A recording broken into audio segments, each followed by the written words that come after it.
They're two, they're four, they're six, they're eight. Shunting, roll, stacking, hauling freight. Red, green, purple, yellow, orange, brown, blue. They're the really useful crew. Always different roles to play. Round the west of the island or far away. Down the hills and round the bends. Thomas, Sam, and friends. Thomas, Adam, and friends.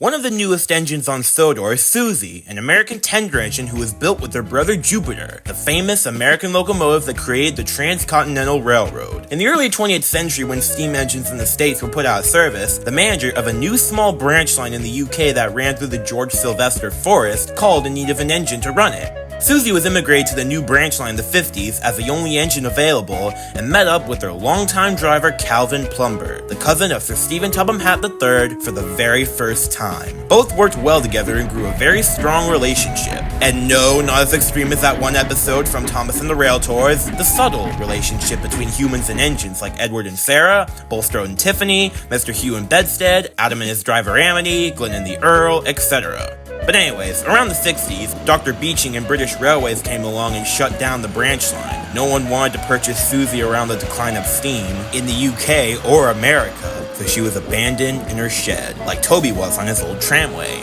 What the manager didn't know, though, was that Calvin visited her on weekends over the years, until one day in the early 2010s, Calvin reunited with his cousin Sir Stephen, and they made plans to have Susie restored at the steamworks. After her long overhaul was completed in the summer of 2021, Susie became a mixed traffic engine, residing at Nafford until the fall of 2022, when she was permanently relocated to Henry's Force with Harvey the crane engine, and she's remained there for the past 2 years with Harvey and Wendy, the wood-chipping rolling stock hybrid built by Ruth. She still works there today, taking lumberjacks and workmen, as well as logs and wood from the forest to other places on the island to and fro. However, she isn't very popular compared to the other engines on the main line.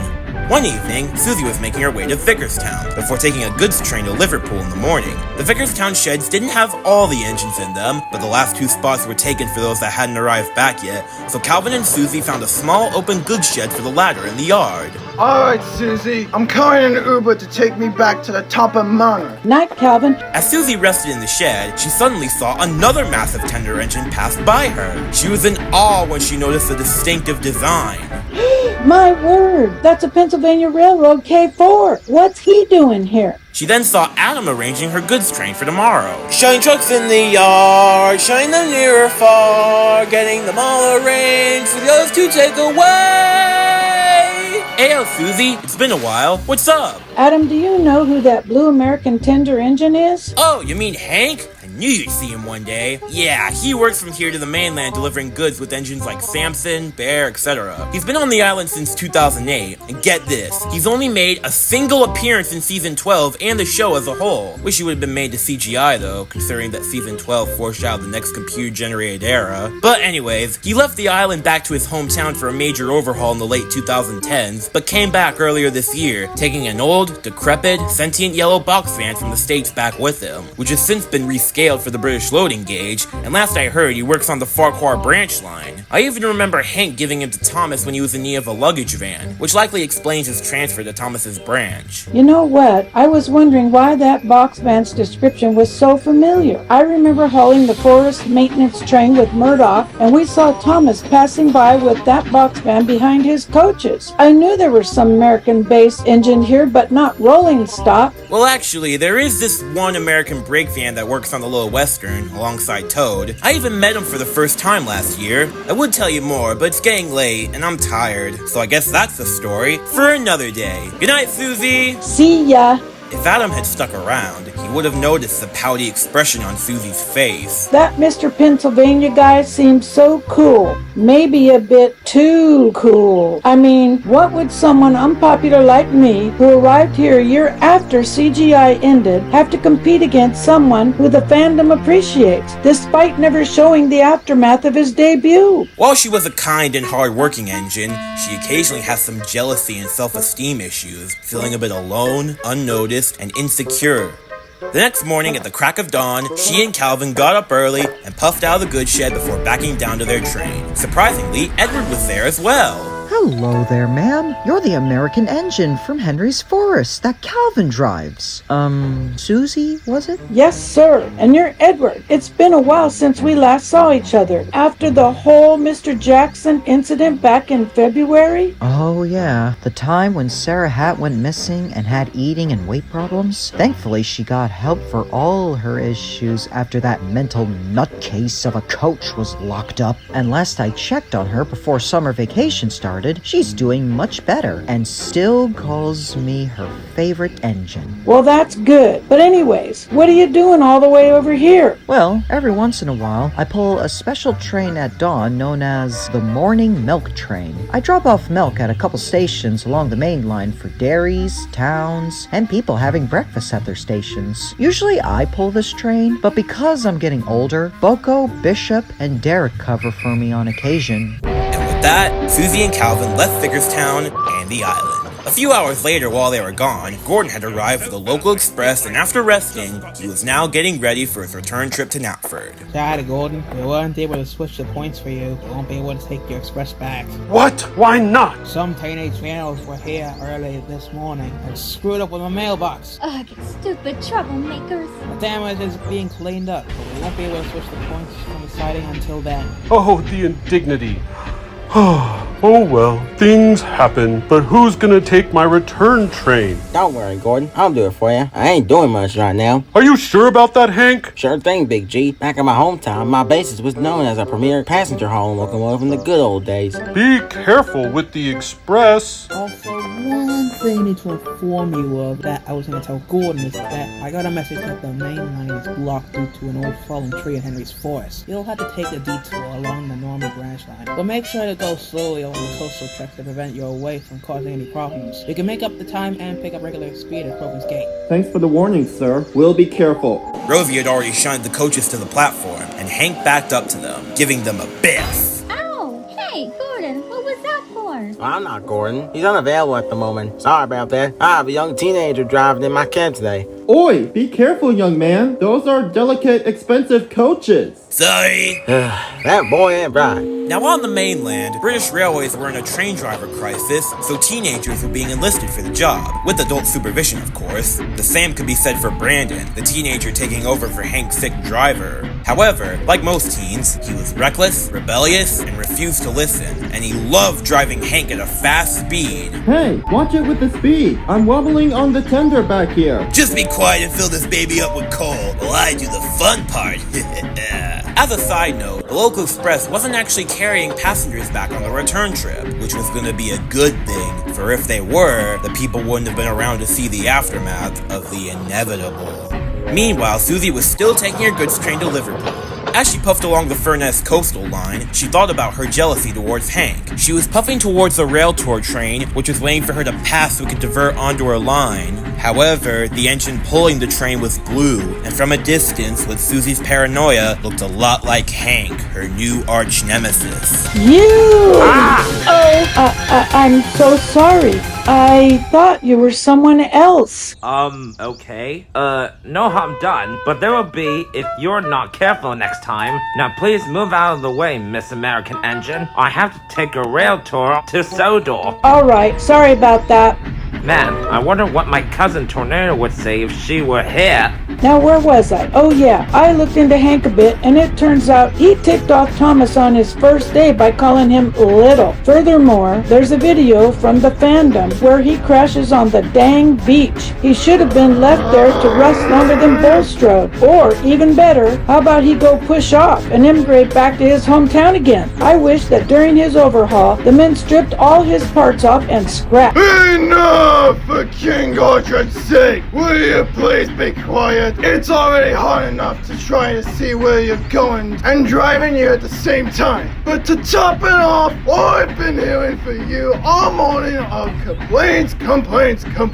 Oh dear, what have I done? I'm sorry, Calvin. I didn't mean to push your buttons like that. No, I'm sorry. I should have raised my voice like that. It's not just our work right now. I also hate it when you put yourself down like this. You're always beautiful, kind, hard worker woman. There's always a reason why I've stuck you around in the forest for the last 7 decades. We've been through so much together, so don't let anyone as small as another engine like you that's more, well, known get ya down. I actually bet that one day you'll both become great friends and get to know each other. Thanks, but I just feel a bit overlooked and invisible since I'm always hibernating in the forest. Don't get me wrong, I love making the nature there beautiful, but sometimes I wish I was more than just a background character. And you know, I've never told anyone this, but sometimes I wonder if people would care if I was gone. Girl, of course they would. You're the best engine I have ever known. That's why I haven't been retired at the age of 77. Because I rather work with you than some other old people like me. I'm not my cousin who decides to move to a retirement home at Hardwick. Thanks, Calvin. You're an absolute rock. You're welcome. Now, let's put the past aside of us and deliver this goods train. There's nothing slowing us down for doing that. Slow down, you're going to crash. Bull scrap! I know what I'm doing! Whoa, we're going too fast. Brandon was speeding Hank along the Normandy coastline, where the rails dragged under his weight, and as he was rounding a bend leading to an old trestle bridge... Jump out, now! Oh, good heavens. What's that? Ow. Oh. Dread Scotland! That was the express that derailed. That and other passenger trains have the worst kind of crashes. Think of all those people who are seriously injured, or even worse. Miraculously though, as stated before, there were no passengers in the coaches, so no one was hurt or worse. Hank's fireman and Brandon had jumped clear before the crash into the ocean, and they were soaked, but safe, without any injuries. Are you alright, Brandon? Yeah, man, that was a hard jump. It was almost like a diving board. Why are you staring at me like that? You have been a very idiotic, disobedient, and reckless at the controls, causing a major accident. I'm completely beyond outrage, furious, and disgusted with your actions. I invite you to this opportunity on my engine, and you repay me by causing an untold amount of damage to both Hank and the coaches, which by the way would have become gravestones on wheels if there had been a single passenger in them. Words can't even begin to describe what you've done. After all I've seen from you, I wouldn't even trust you to clean, let alone drive him. Sir, I'm sorry. I didn't mean to... You don't seem to mean a lot of what you do, but you can forget about apologies. Your parents, Sir Topham Hatt, and even the police will hear about this. This is just as bad as that whole Sammy Davidson thing last year. I hope they all give you a stern talking to. Brandon said nothing. He wanted to speak, but he knew the fireman was right. He felt terrible and had a lot to think about. Hank's fireman dragged him out of the water and called for help. Meanwhile, Susie and Calvin had delivered their goods train to the mainland and were heading back to Henry's forest until Susie saw Arthur passing by in a panicked state. Arthur, what's wrong? It's Hank! He's derailed along my branch line with the express! What?